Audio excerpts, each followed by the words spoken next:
नमस्कार। नई सोच नई बजट में आप सभी का स्वागत है। आज हम एक बार फिर से खेती बाड़ी के मुद्दे को उठाने जा रहे हैं और बजट से क्या कुछ उम्मीदें हैं वो समझने की कोशिश करेंगे। कल के प्रोग्राम में हमने इनपुट साइड की बात की, यानी सिंचाई के मोर्चे पर क्या मिल सकता है, बीमा या फिर कर्ज के मोर्चे पर किसानों को क्या मिल सकता है। आज हम चर्चा करेंगे फॉरवर्ड लिंकेज की, यानी जब फसल तैयार हो जाती है उसके बाद किसानों को क्या मिलता है और उसके लिए बजट में क्या कुछ प्रावधान हो सकते हैं। कीमतों का क्या हो सकता है, मंडियों को कैसे जोड़ा जाए, किसानों के लिए जो बुनियादी ढांचा चाहिए मार्केटिंग के लिए वो कैसे मिल पाए। इन तमाम मुद्दों पर हमारे साथ खास चर्चा के लिए हैं तजामुल हक साहब, जो कि एडवाइजर है नीति आयोग में। बहुत बहुत शुक्रिया सर आपका इस कार्यक्रम में शामिल होने के लिए। और इससे पहले कि हम इस चर्चा की शुरुआत करें, आज का जो मास्टर पैकेज है उसकी ओर आपको लिए चलते हैं और बताते हैं कि जो बुनियादी ढांचा है उसको लेकर के काफ़ी बड़ी उम्मीदें हैं खेती बाड़ी के क्षेत्र को, और किसान यही चाहता है कि बजट में कुछ ऐसे प्रावधान किए जाएं जिससे मार्केटिंग से जुड़ा जो बुनियादी ढांचा है वो उसके लिए सस्ता हो सके, वो उसके लिए एक्सेसिबल हो सके। लेकिन राज्यों की भूमिका भी बहुत ही महत्वपूर्ण है, क्योंकि खेती बाड़ी का जो मसला है वो केंद्र के साथ साथ उतनी ही बड़ी जिम्मेदारी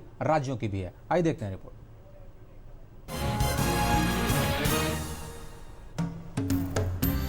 कृषि क्षेत्र की सरकार की फ्लैगशिप योजनाओं में प्रधानमंत्री फसल बीमा योजना शामिल है। सरकार को इस योजना से काफी उम्मीदें हैं। साल 2016-17 के बजट में कृषि क्षेत्र के लिए आवंटन में 36,000 करोड़ रुपए की बढ़ोतरी की गई थी। 2017-18 का बजट लगातार दूसरे साल कृषि केंद्रित और ग्रामीण भारत के लिहाज से महत्वपूर्ण घोषणाओं का बजट साबित हो सकता है। किसानों की दो बड़ी दिक्कतें हैं। फसल अगर किसी आपदा जैसे बाढ़, ओले या तूफान में खराब हो जाए तो किसानों को इसकी आर्थिक मार झेलनी होती थी। खुशकिस्मती से अगर फसल अच्छी हो जाए तो इसके रखरखाव से लेकर इसे मंडी तक सुरक्षित पहुंचाने और सही कीमत मिलने की चिंता भी किसानों को होती है। सरकार ने किसानों को फसलों के खराब होने की स्थिति में आर्थिक मुआवजे के लिए प्रधानमंत्री फसल बीमा योजना की शुरुआत की है। पिछले खरीफ सत्र में 21 राज्यों से करीब 3 करोड़ 67 लाख किसानों को इस योजना का लाभ मिला है। इसके अलावा बारिश के अभाव में फसलों की सिंचाई सुरक्षित करने के लिए प्रधानमंत्री सिंचाई योजना के तहत 1.3 लाख हेक्टेयर कृषि क्षेत्र को सिंचाई मुहैया कराई गई है। देश में पिछले सालों में उर्वरक के अंधाधुंध उपयोग से जमीन के उपजाऊपन में कमी देखी गई है। सरकार ने खाद और उर्वरक के प्रयोग की सही जानकारी किसानों तक पहुंचाने के लिए सभी जमीनों का लैब टेस्ट कराने की योजना बनाई है। इसके तहत करीब 12 करोड़ 82 लाख मृदा स्वास्थ्य कार्ड बनाए जाने हैं और 4.25 करोड़ मृदा स्वास्थ्य कार्ड किसानों को बांटे भी जा चुके हैं। सरकार ने देश में 100% नीम लेपित यूरिया उपलब्ध करा दी है। इससे यूरिया की कालाबाजारी तो रुकी ही है, साथ ही नीम लेपित यूरिया के इस्तेमाल से उत्पादन की लागत में 10 से 15% तक की कमी आई है। जैविक कृषि को बढ़ावा देने के लिए सरकार ने परंपरागत कृषि योजना की शुरुआत की है और अब तक राज्य सरकारों ने जैविक खेती के लिए 9,000 से अधिक क्लस्टरों का निर्माण कराया है। किसानों की फसलों की कीमत सही मिले, इसके लिए राष्ट्रीय कृषि बाजार की शुरुआत की गई है। इस योजना के तहत 10 राज्यों की 250 मंडियों को ई-नैम के साथ जोड़ा गया है।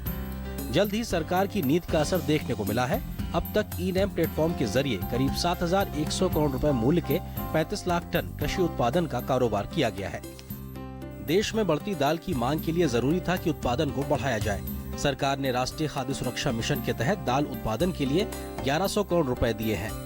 इसके अलावा नए तरह की और उन्नत बीजों की उपलब्धता सुनिश्चित करने के लिए 150 बीज केंद्रों की स्थापना की जा रही है। इन बीज केंद्रों पर 1.5 लाख क्विंटल उन्नत बीज सुनिश्चित किए जाएंगे। स्वदेशी गोजातीय नस्लों के संरक्षण और विकास का ध्यान रखते हुए 500 करोड़ रुपए के आवंटन के साथ गोकुल मिशन की शुरुआत की गई है। इस मिशन के तहत 14 गोकुल ग्रामों की स्थापना की जा रही है।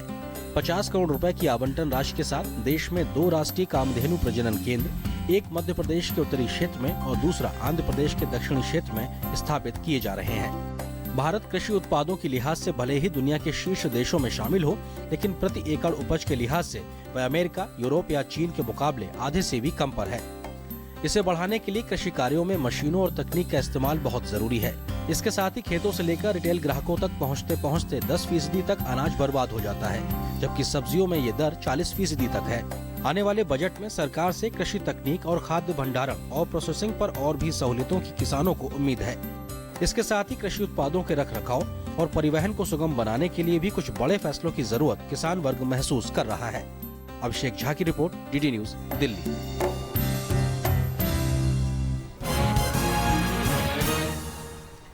तो ये बजट क्या नई सोच लेकर के आएगा खेती बाड़ी के जो बुनियादी ढांचे हैं उसको लेकर के। हमारे साथ एक बार फिर से आपको बता दें तजामुल हक साहब हैं, जो कि नीति आयोग के सलाहकार हैं और एग्रीकल्चर सेक्टर पर लगातार सरकार को अपनी सिफारिशें, अपनी सलाह देते रहते हैं।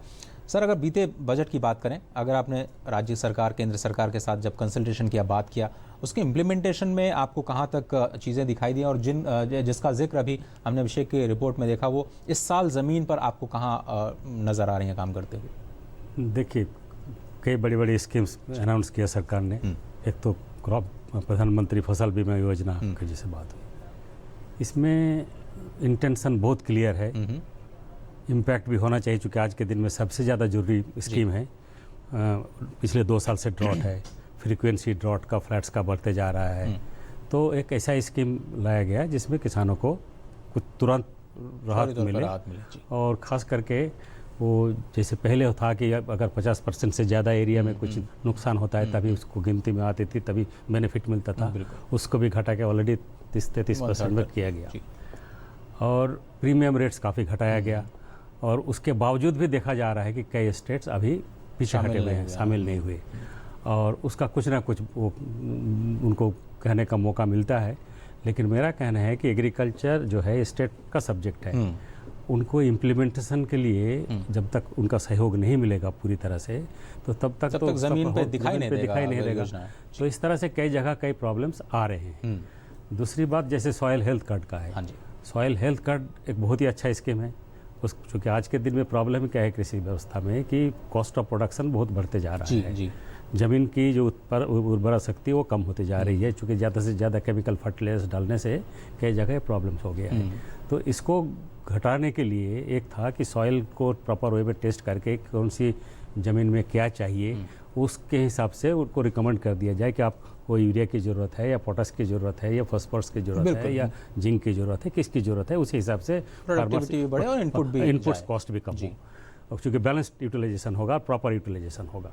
तो अब क्वेश्चन ये है कि इसमें भी देखा गया कि कई जगह एक तो फैसिलिटीज़ की कुछ कमी है, उसको बढ़ाने की ज़रूरत है। मेरे ख्याल से इस बजट में इसकी भी एक उम्मीद की जा सकती है कि फैसिलिटीज़, सॉइल टेस्टिंग सेंटर्स या फिर सॉइल टेस्टिंग सेंटर्स वगैरह को, उस प्रोसेस को कैसे एक्सपेडाइट किया जाए, उसके लिए जो भी डिफ़िकल्टीज इंफ्रास्ट्रक्चर वगैरह को उसको और कैसे बढ़ाया जाए, तो एक हो सकता है। दूसरी बात यह है कि जैसे क्रेडिट का है, क्रेडिट का अभी आपने देखा होगा 9 लाख करोड़ रुपए इस साल के लिए निर्धारित किया गया। हाँ, और पिछले 2 सालों में चूँकि किसानों की हालत ख़राब है, मुश्किल रही, और तो उनको क्रेडिट की ज़्यादा ज़रूरत है। तो मेरे हिसाब से क्रेडिट बढ़ाने की भी बात हो सकती है। और शॉर्ट टर्म और long term credit, production credit और इन्वेस्टमेंट क्रेडिट दोनों ही बढ़ाने की ज़रूरत है। और उसके लिए 2 चीज़ें हैं, एक तो है कि ओवरऑल अमाउंट बढ़ाया जाए, और दूसरा है कि जो इंटरेस्ट रेट है उसको कम कर दिया जाए, क्रॉप लोन के लिए भी और इन्वेस्टमेंट के लॉन्ग टर्म के लिए लोन के लिए। वो करेगा तो किसानों को काफ़ी बड़ी एक राहत मिलेगी और सहूलियत मिलेगा आगे उनको इन्वेस्टमेंट बढ़ा के प्रोडक्टिविटी बढ़ाने के लिए। और चलिए, तो एक छोटा सा ब्रेक लेते हैं। ब्रेक के बाद हम वापस आएंगे। तो जो फॉरवर्ड लिंकेज यानी जिसकी हम बात कर रहे हैं कि बाजार से कैसे जुड़े और बाजार को कैसे एक्सेसिबल बनाया जाए किसानों के लिए, जिससे उनकी जो उपज है उनका सही दाम बाजार में जाकर के मिल पाए, वो समझेंगे। और उसके लिए क्या वित्त मंत्री कुछ कर सकते हैं? एक छोटा सा ब्रेक, कहीं मत जाइए, देखते रहिए नई सोच नया बजट। जे से जहाज हो या एम से माइनिंग, सारे देश का इंजन हम ही तो चलाते हैं। HP lubricants A to Z आपके काम आते हैं। लाइफ है प्यारी सी, जी लो हंसी खुशी हो, प्लानिंग करो अब लाइफ की। LIC के न्यू एंडोमेंट प्लान में पाइए बचत के साथ सुरक्षा भी। सेविंग्स करो, इंश्योरेंस पाओ, घर अपने खुशियाँ ले आओ।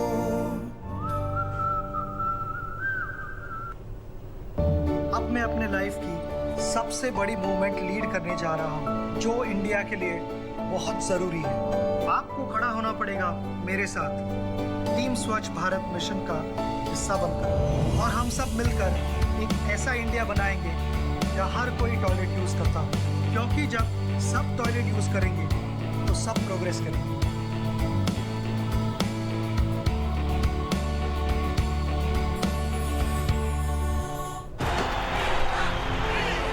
Valvoline, हर जीत में अनस्टॉपेबल।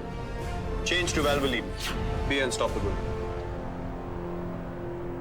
12वीं में मुझे 60% मार्क्स मिले हैं। BA MA करने के बजाय मेडिकल में जाना चाहता हूँ। हम स्टूडेंट्स को जिनकी पारिवारिक आय 2.5 लाख से कम है, उन्हें प्रोफेशनल और टेक्निकल कोर्सेज में आगे की पढ़ाई के लिए ये स्कॉलरशिप दी जा रही है। एक मजे की बात, हम गर्ल स्टूडेंट्स के लिए 30% स्कॉलरशिप अलग से निर्धारित है। फ्रेंड्स जल्दी करो, फॉर्म्स ऑनलाइन जमा हो रहे हैं। मेरिट कम मीन स्कॉलरशिप भारत सरकार की ओर से सभी अल्पसंख्यक स्टूडेंट्स को एक तोहफा उनके सुंदर भविष्य के लिए। मदद हमारी, मंजिल आपकी।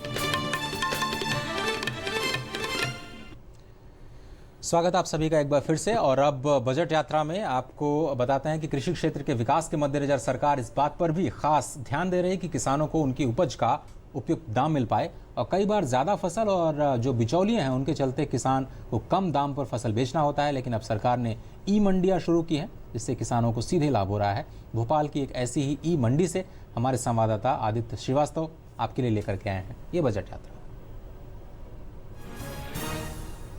4 बार कृषि कर्मण्य हासिल करने वाले मध्य प्रदेश की करीब 70% आबादी कृषि पर निर्भर है, यानी कि किसानों का मध्य प्रदेश में एक बड़ा रोल है।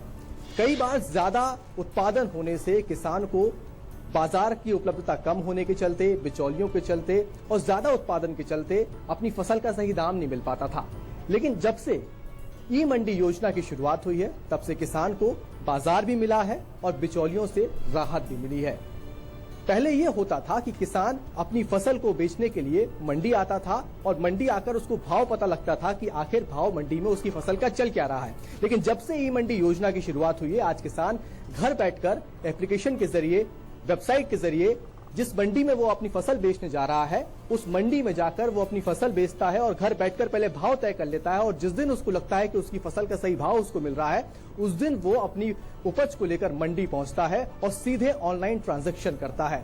जब से इस योजना की शुरुआत हुई है, भोपाल की अगर इस ई मंडी की बात की जाए तो चने में ही सिर्फ 6 करोड़ 65 लाख के करीब का ट्रांजैक्शन चने में हुआ है। और इसके अलावा पूरे क्रॉप्स की अगर बात की जाए तो करीब 11 करोड़ 26 लाख के करीब का ट्रांजैक्शन भोपाल की इस ई मंडी में हो चुका है। यानी कि कह सकते हैं कि करीब एक साल का भी वक्त पूरा नहीं हुआ है। ऐसे में किसानों की जो रुझान ई मंडी योजना के तहत देखने को मिला है और जो ट्रांजैक्शन किसानों ने किया है, उससे ये योजना पिछले 9 से 10 महीने के अंदर सफल होती तो दिखाई दे रही है। और अब अगले बजट से किसान यही उम्मीद कर रहा है कि जो ट्रांजैक्शन और साथ साथ जो अपग्रेडेशन इस योजना में होने हैं वो जल्दी हो जाए, जिससे वो अपने घर बैठकर देश की किसी भी मंडी से ट्रांजैक्शन आसानी से कर सके और अपनी उपज का सही दाम वो ले सके। भोपाल से कैमरा पर्सन विजय शर्मा के साथ आदित्य श्रीवास्तव, डीडी न्यूज। तो अक्सर साहब, आपने ये बजट यात्रा देखी भोपाल से। ई मंडियों की बात करें, केवल 250 मंडियां अभी ऑनलाइन हो पाई हैं और केवल 10 राज्य इस योजना का हिस्सा बन पाए हैं। क्या फिर से वही राज्यों की तरफ से चीज़ें सामने नहीं आ रही? कुछ जगह कुछ उनके अपने कुछ प्रैक्टिकल प्रॉब्लम्स भी हैं, लेकिन मेरे ख्याल से प्रैक्टिकल प्रॉब्लम्स को सॉल्व किया जा सकता है। या फिर वो इंतजार कर रहे हैं कि वित्त मंत्री 30 लाख की राशि को और बढ़ाएं, जिससे और अगली बार इस योजना में शामिल हो। वो भी है, प्लस वो लोकल लेवल पे कई और कॉन्स्टेंट्स भी हैं, लॉजिस्टिक्स वगैरह का, कि कैसे कौन सा सॉफ्टवेयर हो, क्या हो, नहीं हो, कई प्रॉब्लम्स है ऑनलाइन करने के लिए। तो वो एक अलग प्रॉब्लम है, उसको लेकिन रिजॉल्व किया जा सकता है, कोई प्रॉब्लम नहीं है। लेकिन जो शुरुआत है, या अच्छी शुरुआत है, जैसा आपने देखा कि अगर 250 मार्केट को भी इंटीग्रेट कर दिया गया कि एक मार्केट में जाके या घर में बैठे भी ऑनलाइन इंफॉर्मेशन हर एक मार्केट का आपको मिल रहा है और हर एक मार्केट के लिए आप ट्रांजैक्शन कर सकते हैं, तो एक बहुत बड़ी सुविधा है। क्योंकि किसानों का 2 प्रॉब्लम मेजर था, तो है कि फसल इतना मेहनत करके उत्पादन करते हैं और उनको फसल का दाम नहीं मिलता है। तो अब जो है, चूँकि उनको अल्टरनेटिव मार्केटिंग सिस्टम डेवलप हो रहा है, उस हिसाब से ये नहीं कि एक ही मार्केट से वो जुड़ा हुआ हो। और अब है कि देश के कंपटीशन है और किसी भी मार्केट में जहाँ बेटर प्राइस मिलेगा वहाँ ऑनलाइन वो ट्रांजैक्शन कर सकता है। एक बहुत बड़ा एडवांटेज है। दूसरी बात ये है कि जो मैं कहना चाह रहा था खास करके, क्यों इस बजट में थोड़ा सा और भी इस पर ध्यान देने की ज़रूरत है, क्योंकि देश में करीब 7,300 होलसेल मंडी है जो रेगुलेटेड 7,300 और हम बात कर रहे हैं केवल 585 मंडियों को जोड़ने की, 585 की। तो अभी इस स्पीड से तो बहुत टाइम लगेगा। तो मेरे ख्याल से बजट में इसका प्रावधान जहित बढ़ाना चाहिए और थोड़ा इंफ्रास्ट्रक्चर की फैसिलिटी जिसके चलते काम रुका हुआ है वो हर एक मंडियों में इसका काम होना चाहिए। और अगले मेरे ख्याल से 3-4-5 साल में ये काम कंप्लीट हो जाना चाहिए। ये नहीं कि लेकिन इस प्रेजेंट स्पीड से अगर करेंगे तो बहुत टाइम लगेगा। तो इसमें मेरे ख्याल से खास करके मैं तो ये कहूँगा कि ये सबसे बड़ा रिक्वायरमेंट है कि मार्केट को जोड़ने की, किसानों को इसका बहुत बड़ा फ़ायदा होगा, तो इसको स्पीड अप करें इस प्रोसेस को। दूसरी बात यह है कि अभी देखा होगा आपने, मिनिमम सपोर्ट प्राइस तो सरकार फिक्स करती है, लेकिन मोस्ट ऑफ द कमोडिटीज़ का प्राइस मार्केट में नीचे रहा था एमएसपी से। इस बार भी पैडी का प्राइस कई जगह नीचे रहा। अब ऐसे सिचुएशन में अगर सरकार कुछ ऑल्टरनेटिव सिस्टम सोचती है प्राइस रिफॉर्म के लिए, जैसे प्राइस डेफिशिएंसी पेमेंट की हम बात करते हैं कि मार्केट प्राइस पिछले 3 साल में क्या था और उससे अगर इस साल कम हो गया तो वो जो डिफरेंस होगा और डिफरेंस सरकार बियर करे। अच्छा, और किसी भी कमोडिटी इस तरह का कोई एक नया फंड आ सकता है, आप कह रहे हैं कि आना चाहिए। आ सकता है वो तो मैं कुछ नहीं कर सकता अभी तो सिर्फ फाइनेंस मिनिस्टर को ही मालूम है, लेकिन इस तरह का प्राइस डेफिशिएंसी पेमेंट्स अगर होगा तो किसानों को इससे फायदा होगा। उससे याद है कि जो प्राइस स्टेबलाइजेशन फंड था उसकी भी क्या मात्रा बढ़ाई जा सकती है? मेरे ख्याल से 25,000 करोड़ का था। हाँ, लेकिन उसको थोड़ा बढ़ाया जा सकता है, लेकिन ये सबसे क्रिटिकल है कि मार्केट प्राइसेस जब भी एवरेज प्राइसेस से नीचे चला जाए या मिनिमम सपोर्ट प्राइसेस से नीचे चला जाए तो फार्मर्स को इमीडिएटली गवर्नमेंट कॉम्पेंसेट करे। तो वो अगर करें तो किसानों को सीधे आमदनी का एक तरह से एश्योरेंस मिल जाएगा और उसी बेसिस पे मार्केट प्राइसेस में फ्लक्चुएशन कम होगा। एक छोटा सा ब्रेक लेते हैं, लेकिन ब्रेक के बाद वापस आएंगे। तो जो आप लोग राज्य सरकारों के साथ मिलकर के काम कर रहे हैं वो चीज़ें कहाँ तक बढ़ी है, चाहे ई ट्रेडिंग की बात हो या कॉन्ट्रैक्ट फार्मिंग की बात हो या फिर एपीएमसी एक्ट को सुधारने की बात हो, उस पर हम चर्चा करेंगे। देखते रहिए हमारा एक खास कार्यक्रम नई सोच नया बजट।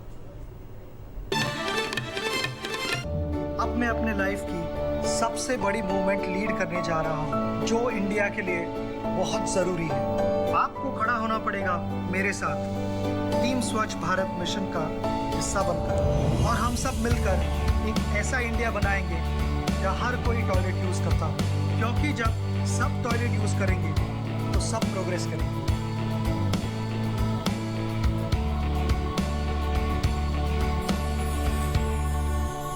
जैसे मेरा बैट है खास मेरे लिए, वैसे ही वैल्वोलिन इंजन ऑयल है परफेक्ट मैच इंजन्स के लिए। Change to Valvoline, be unstoppable. क्या आपके साथ भी ऐसा हुआ है? ग्राहक होने के नाते धोखा? क्या आप चुपचाप सहन करके बैठ जाते हैं या अपने हक की लड़ाई लड़ते हैं? मेरे साथ भी धोखा हुआ। बस अपनी शिकायत लिखी, अपोजिट पार्टी के फैक्ट्स और डॉक्यूमेंट्स के साथ कंज्यूमर फोरम में जमा कर दी। न वकील की फीस लगी और फैसला भी 3 महीने में आ गया। आप भी सोचिए मत, अपने हक की लड़ाई कंज्यूमर फोरम में लड़िए। जागो ग्राहक जागो। रोहिणी दिल्ली 2014, डॉक्टर संजीव का अल्ट्रासाउंड क्लिनिक। अपराध लिंग परीक्षण करना। कुरुक्षेत्र हरियाणा 2015, तांत्रिक बाबा। अपराध लिंग चयन में सहयोग व प्रचार। फरीदकोट पंजाब 2014, गर्भवती महिला के पति और सास। अपराध लिंग परीक्षण करवाना। PCPNDT एक्ट के तहत लिंग जांच या चयन करना या करवाना या इसमें किसी भी तरह का प्रचार या सहायता करना कानूनन जुर्म है। इसमें 5 साल तक की सजा और 1 लाख रुपए तक का जुर्माना हो सकता है। जांच करने वाले डॉक्टर का लाइसेंस रद्द किया जा सकता है। मार्च 2015 तक ऐसे 271 केसेस में सजा सुनाई जा चुकी है। दीवारों के भी कान होते हैं, कब समझोगे? जेल जाने के बाद। लिंग चयन के विरुद्ध आवाज उठाएं, अपने जिला अधिकारी को तुरंत सूचित करें। जैसे मेरा बैट है खास मेरे लिए, वैसे ही वैल्वोलिन इंजन ऑयल है परफेक्ट मैच इंजन्स के लिए। Change to Valvoline, be unstoppable. अब मैं अपने लाइफ की सबसे बड़ी मूवमेंट लीड करने जा रहा हूँ जो इंडिया के लिए बहुत जरूरी है। आपको खड़ा होना पड़ेगा मेरे साथ टीम स्वच्छ भारत मिशन का हिस्सा बनकर, और हम सब मिलकर एक ऐसा इंडिया बनाएंगे जहाँ हर कोई टॉयलेट यूज करता हो, क्योंकि जब सब टॉयलेट यूज करेंगे तो सब प्रोग्रेस करेंगे।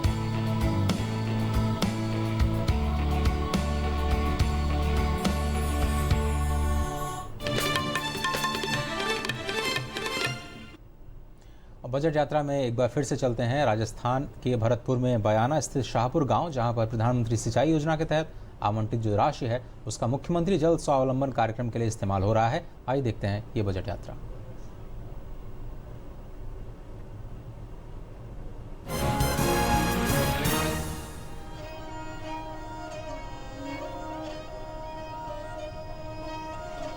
अपने बजट यात्रा में हम पहुंचे हैं भरतपुर जिला राजस्थान में बयाना पंचायत समिति में और शाहपुर गांव उसका है।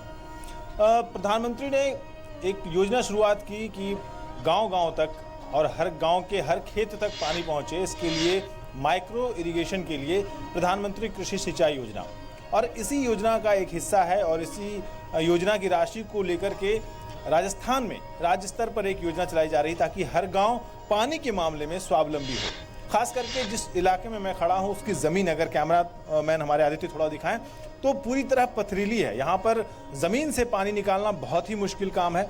इसलिए इस इलाके में मुख्यमंत्री जल स्वावलंबन अभियान चलाया गया है और इस जल स्वावलंबन अभियान के तहत गाँव का पानी रोक करके जो जल छाजन परियोजना होती है, वाटरशेड मैनेजमेंट होता है, यानी गाँव के पानी को गांव में ही रोक करके उसके खेतों के लिए इस्तेमाल किया जाता है, उसके मवेशियों के पीने के लिए इस्तेमाल किया जाता है। और इसके तहत यहाँ पर शाहपुर में एक चेक डैम बनाया गया है जो नदी के पानी को रोकता है और किस तरह से यहाँ के खेतों को फ़ायदा हो रहा है, लोगों को फ़ायदा हो रहा है, फसलें उपज रही हैं। यहाँ के खेतों में हमने देखा कि बहुत सरसों और गेहूँ की फसल इस समय रबी की फसल लगी हुई है और एक अच्छा उपज वहाँ से हासिल होता है।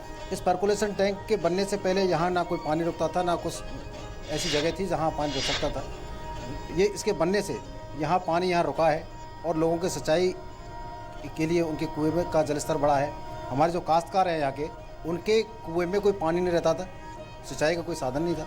जैसे ये बना उनके कुओं में 20-20 फीट पानी ज़्यादा आया। हमारे साथ कुछ गांव के लोग हैं, वो बताएंगे कि इस जलाशय के बनने से, इस चेक डैम के बनने से कितना फ़ायदा हुआ। अपने जो कुएं हैं ना, उनका जल स्तर काफ़ी बढ़ गया है, करीब 30-30 फुट ऊपर पानी आ गया है। पहले क्या था कि आज अब ये टाइम है, इसके बाद में कुओं में पानी नहीं रहता था, पीने को भी पानी नहीं रहता था, हैंडपम्प सूख जाते थे। अब ऐसी कोई समस्या नहीं आई है। यहाँ एनीकट बनने से काफ़ी पानी हो गया, पीने के लिए सुरक्षित है और कोई हमारे लिए दिक्कत नहीं है। मेरा लगता है यहाँ देवस्थान है भूतनाथ बाबा का, इसके लिए काफ़ी यात्रियों के लिए पानी की और उसकी सुविधा हो गई है। पहले पानी कम हो, बढ़िया स्तर बढ़ गो। हाँ, पानी रुका तो नहीं इसमें? नहीं, ना रुका, खूब रात दिन चला हुआ है। कुल मिलाकर कहा जाए तो माइक्रो स्तर पर जो माइक्रो इरिगेशन की योजना है प्रधानमंत्री कृषि योजना के तहत और जो 50,000 करोड़ रुपए की राशि इसके लिए आवंटित की गई है, वो एक तरह से ज़मीनी स्तर पर सफल होती दिख रही है क्योंकि मुख्यमंत्री जल स्वावलंबन योजना में उस राशि का इस्तेमाल किया जा रहा है और ज़मीनी स्तर पर इसका फ़ायदा ग्रामीणों को होता दिख रहा है। कैमरामैन आदित्य सिंह के साथ मंजीत ठाकुर, DD न्यूज़, शाहपुर, बयाना, राजस्थान। और अब लखनऊ से बजट यात्रा आशुतोष जो हमारे संवाददाता हैं, आइए देखते हैं कि उनकी इस बजट यात्रा में क्या है खास आपके लिए। सरकार ने जब पिछला बजट अपना पेश किया तो कहा गया कि ये बजट गांव के लिए है, गांव के किसानों के लिए है, गांव के गरीबों के लिए है।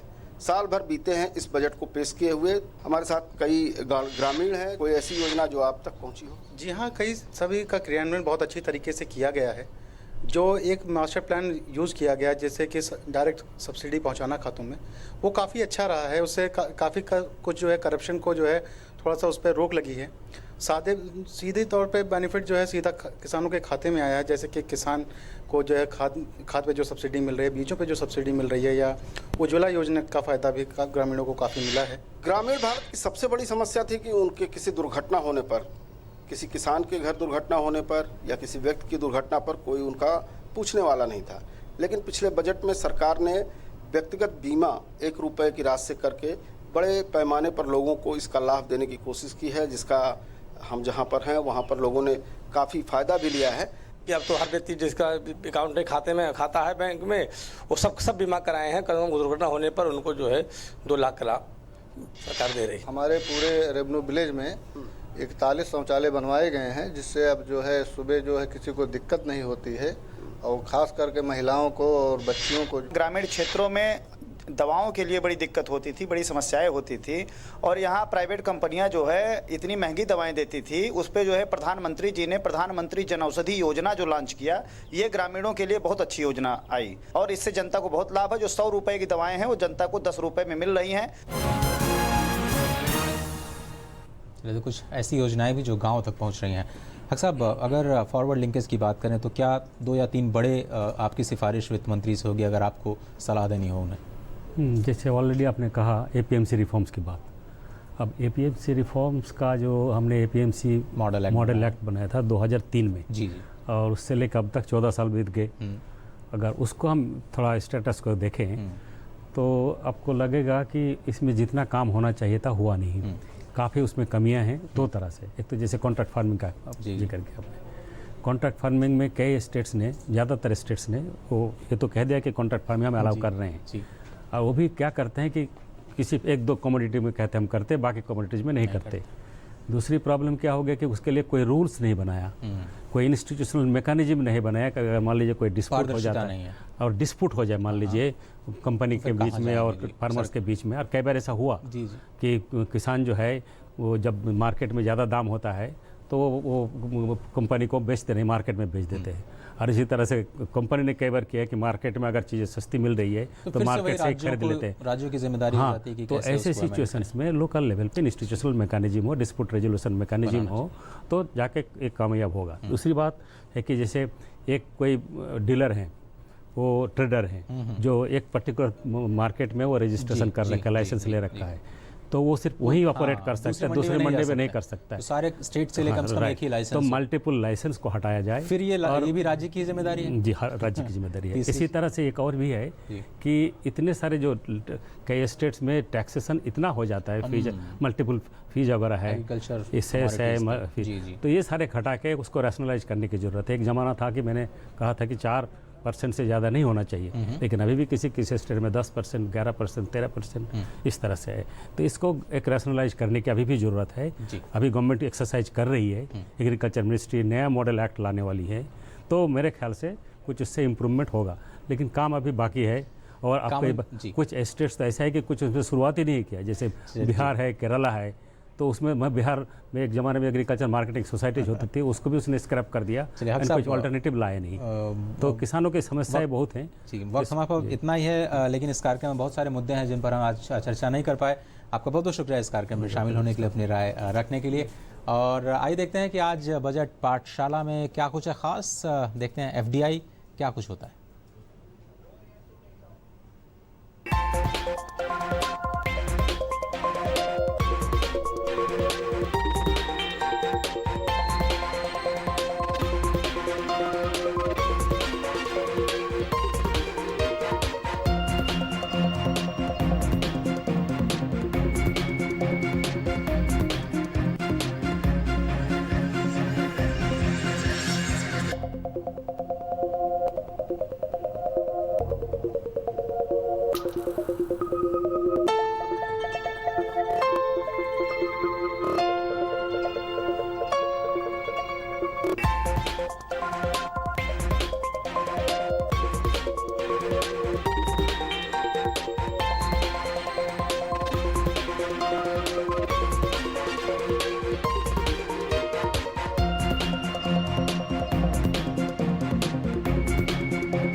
और लोगों की बजट से क्या कुछ उम्मीदें हैं, आइए देखते हैं, सुनिए वित्त मंत्री जी।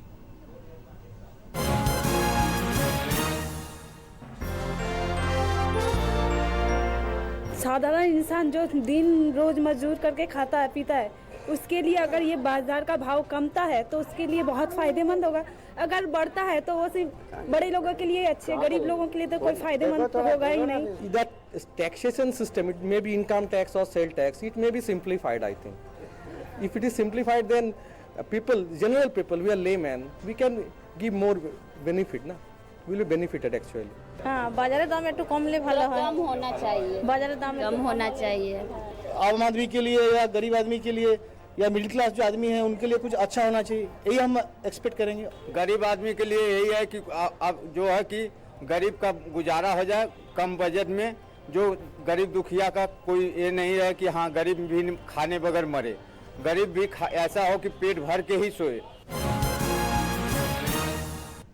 तो सभी लोग चाहते हैं कि बजट उनके लिए अच्छा हो और यही चुनौती संतुलन बनाने की वित्त मंत्री के सामने। फिलहाल इस कार्यक्रम में सिर्फ इतना ही। दीजिए इजाजत, नमस्कार।